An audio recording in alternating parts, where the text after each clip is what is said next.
بسم اللہ الرحمن الرحیم۔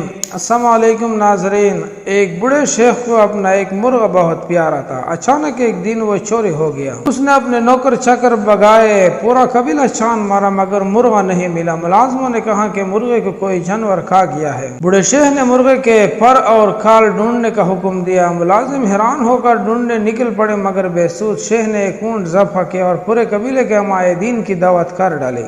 جب وہ کھانے سے فارغ ہوئے تو شیخ نے ان سے اپنا مرغہ گم ہونے کے بارے میں ذکر کیا اور ان سے اسے ڈھونڈنے میں مدد کی درخواست کی۔ کچھ زیر لب مسکرائے، کچھ نے بڑے کو ہپتی سمجھا مگر وعدہ کیا کہ کوشش کریں گے۔ باہر نکل کر مرغے کی تلاش پر اونٹ ذبح کرنے پر خوب گپ شپ ہوئے۔ ان بعد قبیلے سے بکری چوری ہو گئی۔ غریب آدمی کی تھی، وہ ڈھونڈ کر خاموش ہو گیا۔ شیخ کے علم میں جب یہ بات آئی تو اس نے پھر ایک اونٹ ذبح کیا اور دعوت کر ڈالی۔ جب لوگ کھانے سے فارغ ہوئے تو اس نے پھر مرغے کی تلاش اور بکری کا قصہ چھیڑا اور قبیلے سے کہا کہ اس کا مرغہ ڈھونڈے۔ آپ پوچھنے تو اسے برا بھلا کہا، کچھ نے اسے دلاسے دیا کہ اتنی بڑی بات نہیں، صبر کر لو، اسے زیادہ نقصان کر چکے ہو۔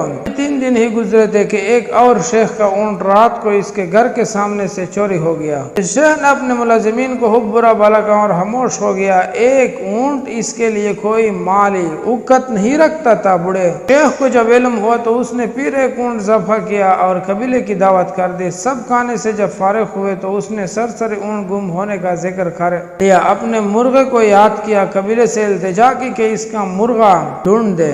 تو محفل میں خوب گرما گرمی ہوئی اور بڑے سے کہا گیا کہ اگر دوبارہ اس نے مرغے سے متعلق کوئی بات کی تو پورا قبیلہ اس سے کی تعلق کر لے گا۔ شیخ کے بیٹوں نے بھی باپ کی اس حرکت پر مہمانوں کو رخصت کرتے ہوئے مزارت ہونے کا رویہ اختیار کیا۔ شرمندہ بھی ہوئے، ایک مرغے کے بدلے 3 اونٹ اور شرمندگی علیحدہ۔ یقیناً ان کا باپ اب سٹھیا گیا ہے۔ 15 روز گزرے تو قبیلے کی ایک لڑکی کنویں سے پانی بھرنے گئے اور پھر واپس نہیں آئے۔ گاؤں میں کوہرام مچ گیا، پورے قبیلے کی عزت داؤ پر لگ گئی۔ نوجوانوں نے چھتے بنائے اور تلاش شروع کی۔ پہلے گاؤں، پھر ادھر ادھر، پھر مزید لوگ شامل ہوئے اور ارد گرد کے گاؤں سارے چھان مارے تو پتہ چلا کہ کچھ ڈاکو قریب پہاڑی کی ایک غار میں کچھ عرصے سے رہ رہے ہیں۔ گاؤں کے لوگوں نے چھاپا مارا، وہاں لڑائی ہوئی، اموات ہوئی، لڑکی برآمد ہوئی۔ لوگوں نے وہاں اونٹ، بکری اور مرغے کی بقایات بھی ڈھونڈ لیے۔